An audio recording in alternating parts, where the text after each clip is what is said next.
Hello बच्चे, तो आज हम लोग क्लास 10th का सीबीएसई बोर्ड रिजल्ट आउट हो गया है। तो आज हम लोग कुछ बच्चों से बात करेंगे, ठीक है। तो सबसे पहले हम लोग बात करते हैं आज पुष्पम से। तो यहाँ पे आज कोचिंग में आए हुए पुष्पम। आइए पुष्पम। ठीक है, बधाई हो पुष्पम को। ठीक है, हाँ पुष्पम कुछ मिठाई भी लेके आए हमारे लिए। और ये मिठाई आपके लिए भी है।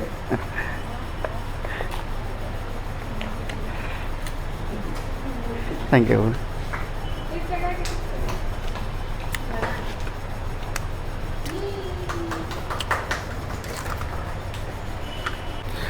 तो पुष्पम, सबसे पहले अपने बारे में बताइए कि आपका थोड़ा सा परिचय दीजिए, थोड़ा सा बच्चे लोग जाने। सर मेरा नाम पुष्पम कुमार है।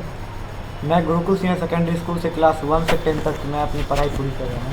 Okay. और मेरे क्लास 10th में 93% मार्क्स बने हैं। और कितने आपका है सीबीएसई बोर्ड में? 93%। अच्छा, इनका रिजल्ट आया है सीबीएसई बोर्ड में 93%। ठीक है, तो बाकी कहाँ पे परसेंटेज कम हो गया आपका? तो बाकी से इंग्लिश में एक ये। अच्छा, किस सब्जेक्ट कितने मार्क्स आपका आए हैं? तो सबसे हाईएस्ट मेरे आए हैं सोशल साइंस में, जो कि सोशल साइंस में कितना है आपका? 97 है। ओके, इनका सोशल साइंस में 97 है। ओके, उसके बाद? तो उसके बाद सेकंड हाईएस्ट है मेरा मैथ, जो कि है 96। अच्छा, मैथ्स में इनका 96 है। Okay, very good. तो उसके बाद ये थर्ड नंबर पे हिंदी आता है, जो कि 95 या 94 है। अच्छा, हिंदी 95 है। यस, और फिर ये साइंस 90 है, और सबसे ज़्यादा कम इंग्लिश में है, जो कि ये 86 है। अच्छा, इंग्लिश में 86 है। अच्छा, तो इस हिसाब से आपका परसेंटेज थोड़ा सा डाउन हो गया। मतलब आपका 95 से अब तो मेन सब्जेक्ट में अच्छा मार्क्स आपने स्कोर किया, लेकिन जो बाकी जो सब्जेक्ट है उसमें आपका नंबर थोड़ा सा कम हो गया। तो कोई बात नहीं, परसेंटेज थोड़ा सा कम हो जाता है। तो आप इसमें थोड़ा सा आपने लैक क्या महसूस की हो? क्या में कुछ कमी रखा है जिस वजह से आपका मार्क्स कम आ गया थोड़ा सा? ये सर कमी तो सर बहुत जगह है सर। जैसे कि मैं मैथ का बताता हूँ सर। मैथ का क्लास 10th में मेनली चैप्टर में है कि हमें कैलकुलेशन ज़्यादा करने पड़ते हैं। तो उसके लिए मैं करता बस एक रफ कॉपी ऐसे नॉर्मली लिया, बस एक क्वेश्चन उठाया, उसको मतलब बढ़िया से लैंग्वेज लिख के सॉल्व नहीं करता था। बस 2 से 3 मिनट में एक क्वेश्चन सॉल्व करके आगे बढ़ गया।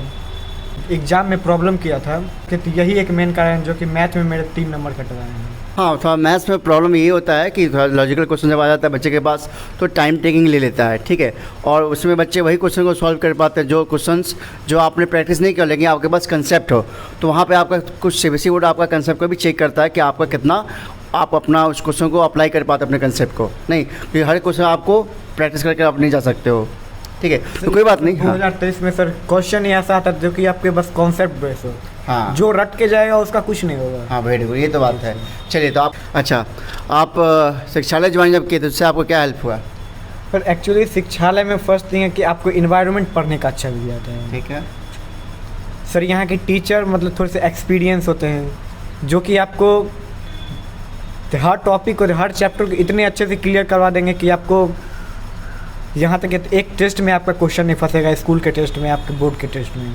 जब आपने ज्वाइन किया था तो उससे पहले का आपका कैसा रिजल्ट था, और जब ज्वाइन करने के बाद आपका परफॉर्मेंस कैसा फिर बेहतर हुआ?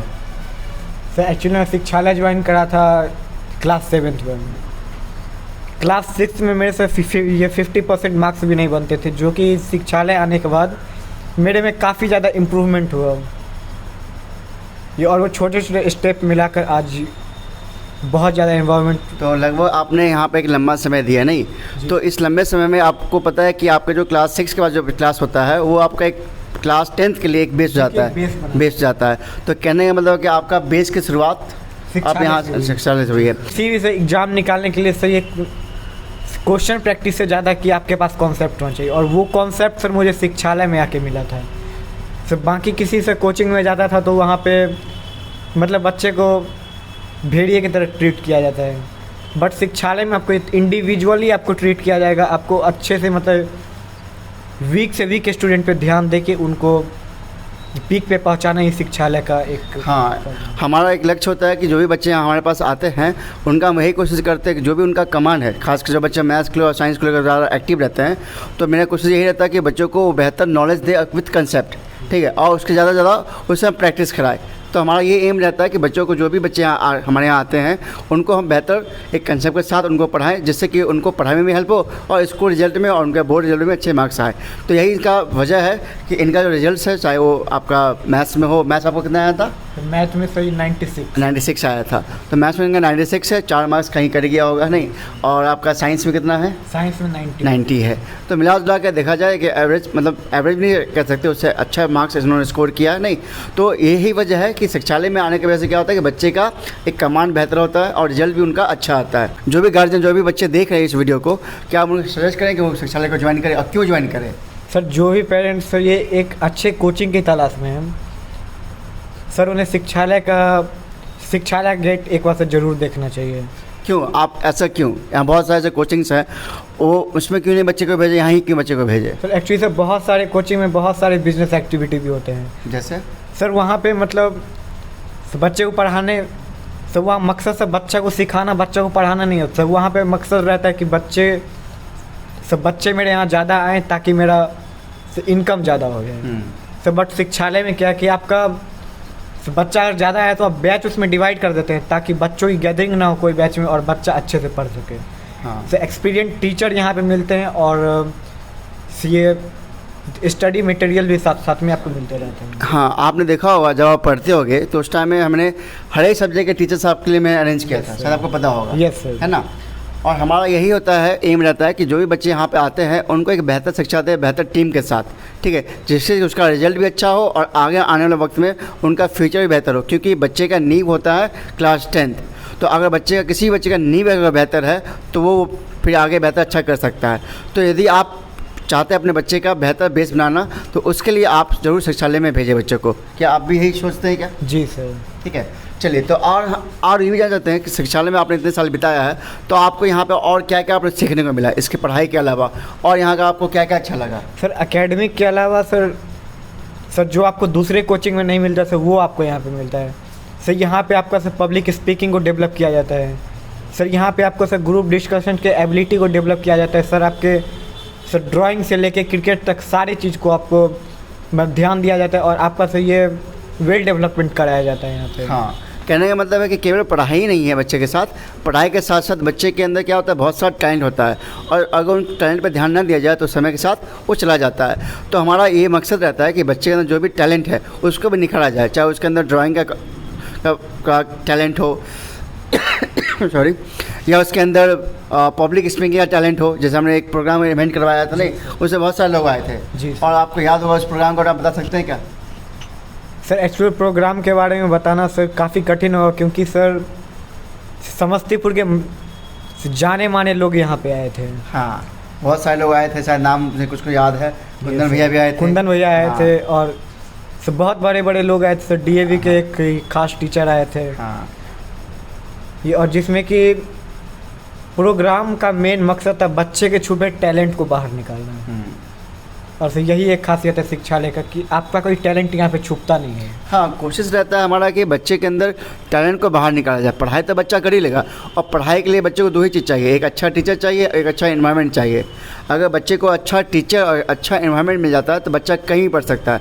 जरूरी नहीं कि शिक्षालय में बच्चे को भेजा, बच्चा कहीं पढ़ सकता है अगर उसको बेहतर टीचर और बेहतर इन्वायरमेंट मिले, है ना? हाँ, बेहतर गाइडेंस मिले तो इसको बच्चा पढ़ सकता है कहीं भी। लेकिन हमारा क्या रहता है एम कि जो भी बच्चा, चाहे बच्चा वीक हो। अच्छा, आपसे एक सवाल है कि यहाँ पे केवल ऐसा तो नहीं कि केवल तेज बच्चे रिजल्ट ला सकते हैं? सर एक्चुअली सर जब ऐसा लगता है कि जो बच्चे पढ़ने वाले वही रिजल्ट दे सकते हैं? जब मैं क्लास 7th में ज्वाइन किया तो सर मैं काफ़ी वीक बच्चा था, मतलब कि बिलो वीक बच्चा था मैं। बट सर ये आपके वजह से और आपके टीचर टीम के वजह से सर मेरे पे काफ़ी ध्यान दिया गया और आज काफ़ी अच्छा स्कोर में लाया हूँ।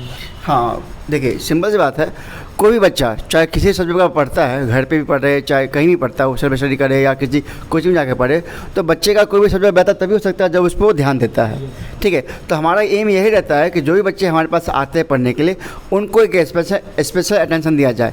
अगर उन पर विशेष ध्यान देंगे, वैसे नहीं कि हम एक स्पेशल उनको अलग से ध्यान दिया जा रहा है, उन पर क्लास के अंदर के दौरान जब क्लास चलता रहता है उसी के दौरान बच्चे को देखा जाता है कि बच्चे को कहाँ प्रॉब्लम आता है क्लास के अंदर, उनसे हम क्लास में ही पूछते रहते हैं, जिससे कि बच्चे के अंदर क्या हो कंसेप्ट बिल्डअप हो और बच्चे को पढ़ाई में भी घर पे भी हेल्प हो सके। यहाँ तक कि कोशिश यही करते हैं कि बच्चों को किसी घर में भी उसको हेल्प किसी नीड मतलब किसी गार्जियन का नीड नहीं पड़े। कोशिश यही करते हैं कि क्लास में उसको इतने अच्छे से समझा दिया जाए कि घर पे भी किसी गार्जियन का नीड ना पड़े। नहीं तो ये कोशिश रहता है हमारा कि जो भी बच्चे यहाँ आते हैं उनको इस तरह से पढ़ाया जाए जिससे कि वो घर पे भी जाके खुद से क्वेश्चन को सॉल्व कर पाए। ठीक है कि इस रिजल्ट का क्रेडिट आप किसको देना चाहेंगे? सर एक्चुअली पहला क्रेडिट मैं तो मुझसे पहले मैं अपने माँ बाप को देना चाहूँगा। Very good. तो मेरी मम्मी यहाँ पे रह अकेले रह के मुझे पढ़ा रही और मेरे पापा सर वहाँ काम करके पैसे भेज रहे हैं ताकि मेरी सब पढ़ाई पूरी हो सके। हाँ ये तो हाँ। सर दूसरा चीज़ मैं सर गुरु को अपना दूसरा ये गाइडर बोल सकता हूँ या फिर एक क्रेडिट उनको दे सकता हूँ। सर और सर तीसरा है मैं खुद सर, क्योंकि सर ये अगला दो सर कंडीशन फुलफिल होने के बाद सर अगर खुद मैं नहीं पढ़ूंगा तो रिजल्ट देखिए कोई भी रिजल्ट का जो श्रेय होता है वो आप जरूर नहीं किसी को दे। रिजल्ट देखिए कोई भी बच्चा जो रिजल्ट बनता है वो 3 चीज़ से बनता है। पहला बच्चे का डेडिकेशन, दूसरा टीचर का डेडिकेशन और तीसरा गार्जियन का केयर। ये 3 तरह से रिजल्ट बच्चे का बन सकता है। अगर मान लीजिए कोई टीचर अच्छा नहीं पढ़ा रहा हो बच्चे को या अच्छा केयर नहीं कर रहा हो और बच्चा अगर पढ़ने वाला हो तो बच्चा बेहतर नहीं कर सकता है। यदि मान लीजिए टीचर बहुत अच्छे से पढ़ा रहा हो और बच्चा नहीं पढ़ने वाला हो, ठीक है, तो भी बच्चा बेहतर नहीं कर सकता है। मान लीजिए बच्चा पढ़ने वाला हो, टीचर ही पढ़ाने वाला, लेकिन घर में उसको सपोर्ट नहीं पढ़ाई को लेकर, नहीं तो भी बच्चा रिजल्ट अच्छा नहीं दे सकता है। तो इसके लिए 3 फैक्टर्स हैं। बच्चे का हार्डवर्क, उसका पढ़ाई का लगन होना चाहिए, उसको टीचर टीम मिलना चाहिए, अच्छे टीचर टीम मिलना चाहिए और घर का एनवायरनमेंट अच्छा होना चाहिए जिससे कि बच्चे का पढ़ाई में भी वो बेहतर कर सके और इससे अच्छा रिजल्ट भी बच्चे का बनता है। मुझे ये बताइए ऐसे बहुत सारे बच्चे होते हैं जिनको लगता है कि टॉपर बनना बहुत मुश्किल होता है, तो उनके लिए आप क्या बताना चाहेंगे? ऐसे बच्चों के लिए आप क्या कहना चाहेंगे? Sir actually sir class 9th में मेरे 60% बने थे, मैं बता दूँ सर। तो उस समय मेरे को लगता था कि मेरे टॉपर कोई अलग ही व्यक्ति हैं जो कि मार्स से आते हैं। अच्छा, मार्स से आते हैं जो कि पृथ्वी के रहते ही नहीं हैं। ओके सर बट मेरा सर डेडिकेशन, सर मेरा हार्डवर्क वैसा था कि सर मेरे को एक ये हाईएस्ट लेवल पे पहुंचाते। क्योंकि सर एक बात बताता हूँ सर, अच्छा स्कोर करने के लिए सर आपको अपने से आपके सामने सर अपना ड्रीम चिपका लेना चाहिए। सर उस ड्रीम के लिए आप लड़ें। सर अगर आप उस ड्रीम के लिए लड़ेंगे तो आपका जो लक्ष्य है आप वहाँ ज़रूर पहुँचेंगे। सर जब भी मेरे को सर डीमोटिवेशन मिलती है तो सर उस पिक्चर को देख के मेरे मोटिवेशन आती है। जी हाँ, ये लोग कहते भी हैं कि जो आप चाहते हो जीवन में, नहीं उसको आप या तो अपने उसके अंदर इमेज क्रिएट कीजिए या उसका पिक्चर आप अपने जहाँ पर पढ़ाई करते हैं उसको सामने आप रखें, या आपके मन में वो बात होना चाहिए कि मुझे कुछ करके दिखाना है। एक वो जब तक आपके अंदर वो भावना नहीं आएगा तब तक आप उस लक्ष्य के पीछे आप कोशिश नहीं करोगे। क्योंकि आपके अंदर दिमाग में अगर वो चीज़ भरा हुआ है कि मुझे कुछ करके दिखाना है, मुझे कुछ ये अचीव करना है, मुझे इस सब्जेक्ट में इतना मार्क्स लाना है, जब तक आपके अंदर कोई गोल नहीं होगा तब तक आप अपने आप को क्या कहते हैं अपने आप को आप ड्रिवन नहीं कर सकते, मतलब आपको दौड़ाएगा नहीं। ठीक है, तो जब तक आपके दिमाग में गोल नहीं होगा तब तक आप उसके लिए दौड़ोगे नहीं। तो इसके लिए सबसे पहले कि दिमाग के अंदर गोल होना चाहिए कि हमें करना क्या, हम चाहते क्या खुद से। नहीं तो आप क्या अगर आपके पास गोल कोई भी है तो आप उसके लिए आप दौड़ोगे, आप उसके लिए मेहनत करोगे। तो यही बात आपके लिए भी आप जो आप बात से मुझे मालूम चला कि आप अपने गोल तक इसलिए पहुँचे क्योंकि आप उस चीज़ को चाहते थे। नहीं जब भी कोई इंसान सच्चे मन से सच्चे दिल से जब कोई चाहता है तो उसके सच्चे मन से मेहनत करता है और वही उसका परिणाम अच्छा भी आता है। सर अगर कोई बच्चा सर बिना किसी फैक्टर के सर अगर वो पढ़ाई करते जा रहा है बट उसको पता नहीं है कि सर ये पढ़ाई करके सर ये अच्छा मार्क्स लेके मुझे मिलेगा क्या, तब तक उसके अंदर वो आग पैदा नहीं होगी, सर वो मोटिवेशन नहीं आएगा उसको। सर आपको अपना सर ड्रीम देखते हुए सर आपको उसके तरफ दौड़ना चाहिए। यहाँ के डायरेक्टर सर यस मतलब मैं, ठीक है, आपको मैं कैसा लगा? सर यहाँ के सर आपके बारे में तो सब बताना सर काफ़ी कठिन है सर, क्योंकि सर आपका सर हर डायमेंशन एक अच्छा है सर आपका सर हर डायमेंशन एक अच्छा पहलू को दर्शाता है सर। जैसे कि सर एज ए टीचर आप एक बहुत अच्छे टीचर हैं सर। एज ए गाइडर आपसे बड़ा गाइडर आज तक मुझे मिला नहीं है। अगर मुझे गाइडर बोल रहे हो तो कुछ तो आपको लगा हो कि गाइडर कैसा होता है, जो एक अपने और ना सोचकर एक बच्चे का बेहतर और सोचता है। यस गाइडर उसी को हम कह सकते हैं। गाइडर भी बहुत टाइप का होता है सर। एक जो होते हैं मतलब कि सर एक आपके तरफ जो सर ये सही गाइड करते हैं सर। दूसरे मतलब कि जिनको सर ये उस पर्टिकुलर सब्जेक्ट पे नॉलेज नहीं है सर, अगर आप उनसे पूछेंगे सर तो आपको सर ये अच्छे रिजल्ट का ये एक्सपेक्टेशन आप नहीं कर सकते हैं सर। तो यही मैंने आप में देखे कि सर आप सर गाइड बहुत अच्छा कर लेते हैं, मतलब कि बच्चा के एम पे तक आप पहुंचा देते हैं सर। जैसे कि एक एग्जांपल है हमारे सामने, ये आज के लेफ्टिनेंट हैं, नाम क्या उनका? मितेश्वर कुमार, जो कि सर बचपन से सर आपके स्टूडेंट रहे और सर ये आज वो लेफ्टिनेंट के पद पे हैं। हाँ, तो देखिए उस बच्चे के अंदर ये था कि वो बच्चा शुरू से उस चीज़ को चाहता था, ठीक है, जबकि उसके फैमिली बैकग्राउंड में ऐसा कोई भी फैमिली नहीं है, कोई भी इन्वॉल्व नहीं उस एनडीए के अंदर। लेकिन वो बच्चा क्या था कि मुझे एनडीए में जाना था, उसका गोल्स बचपन से क्या था, सेट था नहीं, और वो बच्चा आज उस गोल को अचीव किया। ठीक है, तो आप अच्छी बात बताएं मेरे बारे में, मुझसे मिलकर बहुत अच्छा लगा। ठीक है, आप मुझे अच्छे टीचर रूप में देखते हैं और एक अच्छा गाइडर रूप में देखते हैं, और मेरा कोशिश रहता है कि कोई बच्चा होता है ना, हम उससे यही उम्मीद करते हैं कि चाहे बच्चा वीक हो, चाहे बच्चा एवरेज हो, चाहे बच्चा बहुत बेहतर हो, हम उससे यही उम्मीद करते हैं कि जहाँ वो जिस पोजीशन पे है उसको उस पोजीशन से बेहतर उठाना है मुझे। चाहे बच्चा एवरेज हो, वीक हो, तो उसको वीक से एवरेज में लाना है, अगर एवरेज में है तो एवरेज से बेस्ट करना, और बेस्ट है तो उससे और एक्स्ट्रा ऑर्डिनरी रिजल्ट निकालना है मुझे। नहीं तो मैं यही प्रयास रहता है कि हम कोई बच्चा अगर आता है उससे हम बेस्ट से बेस्ट निकाल सके, ये हमारा हमेशा प्रयास रहता है। ठीक है, तो जिस वजह से क्या होता है कि बच्चे के अंदर वो एक बच्चा अपने गुरु को उसी को मानता है जो वो देखता है कि हमारा जो टीचर है वो मुझे उठाने की कोशिश करता है, क्योंकि जब कहते हैं ना, जब टीचर उठाने की जब कोशिश करता है तो बच्चा कुछ भी कर सकता है। नहीं, और आपने देखा होगा MS धोनी फिल्म, जिसमें एक कोच जो देखता है MS धोनी को खेलते हुए, तो कहता है तुम क्रिकेट खेलेगा, तो कहता है एक गुरु जो होता है ना, एक बच्चे का भाग लिख सकता है, अगर अच्छा गुरु है तो आपका वो भाग लिख सकता है। अच्छा, बहुत सारे ऐसे बच्चे होते हैं क्लास 10th में, 9th में, जब बच्चे 9th 10th में आते हैं तो वो बच्चे ज़्यादा गोल को लेकर उतना उत्साहित नहीं रहते हैं। नहीं, वो सोचते हैं 9th 10th का सिलेबस है, थोड़ा सा पढ़ लेंगे, या बहुत सारे ऐसे बच्चे होते हैं लास्ट टाइम एग्ज़ाम टाइम में ही पढ़ते हैं, तो उस वैसे बच्चों आप क्या कहना चाहेंगे? सर पढ़ने के लिए सर दो टाइप के बच्चे आते हैं सर। पहला सर मोटिवेटेड, सर दूसरा सर ये प्रेशराइज्ड बच्चे हैं। तो प्रेशराइज्ड बच्चे सर ये एग्ज़ाम के 2-3 महीने पहले पढ़ते हैं, जो कि अपना रिजल्ट उतना आगे नहीं बढ़ा पाते हैं। बट सर जिसके अंदर मोटिवेशन है कुछ कर गुजरने का, सर शुरू से ही मेहनत करता है और सर लास्ट में जाके ज़्यादा पैनिक नहीं होता है। शुरू से मेहनत करते करते अपना बेस बनाते बनाते अच्छा परफॉर्म कर लेता है। अच्छा, बहुत सारे बच्चों को लगता है जो बच्चे वीक होते हैं उनको ऐसा लगता है कि हम वीक हैं तो हम बेहतर नहीं कर सकते हैं। नहीं, तो वैसे बच्चों को वो क्या करें जिससे कि वो अपना पढ़ाई में बेहतर कर सके, उसके लिए आप क्या कहना चाहेंगे? सर इसमें सर सबसे ज़्यादा इम्पोर्टेंस होता है सर एक टीचर का, सर एक गाइडर का। हाँ, ये तो इम्पोर्टेंस है सर टीचर अगर सर बच्चे को दिल से पढ़ाए और सर बच्चा सर एक्सेप्ट करे कि टीचर मेरे लिए लड़ रहा है, तो बच्चा सर खुद लड़ना स्टार्ट कर देगा। हाँ, ये आपने देखा भी होगा, जब हम क्लास में पढ़ाते होंगे, आपने ऑब्जर्व किया होगा कि जब भी हम बच्चे को पढ़ाते होंगे एक फुल एनर्जी के साथ पढ़ाते हैं और एक उत्साह से पढ़ाते होंगे। क्या आपने कभी ऐसा देखा क्लास में? हमेशा सर। क्या देखा आपने? सर आपके क्लास में सर ये एनर्जी हमेशा मेंटेन रहता है सर ये स्पेशली आपका सर मतलब बच्चा सर एक हो या फिर बच्चे 1000 हो, सबका एनर्जी वही रहता था सर एनर्जी में कुछ कंप्रोमाइजेशन नहीं रहता था। क्योंकि पढ़ाई, मेरा मन यही था शुरू से कि मुझे पढ़ाना था। नहीं, और जब आप पढ़ाई को चूज करते हो ना, तो उसमें जो आनंद है वो फिर किसी चीज़ में नहीं है। ठीक है, तो मेरा आनंद जो था केवल पढ़ाने का था, और जिस वजह से क्या था, बच्चे चाहे एक हो चाहे बच्चे 1000 हो, मेरी एनर्जी लेवल कभी भी कम नहीं हो सकती थी।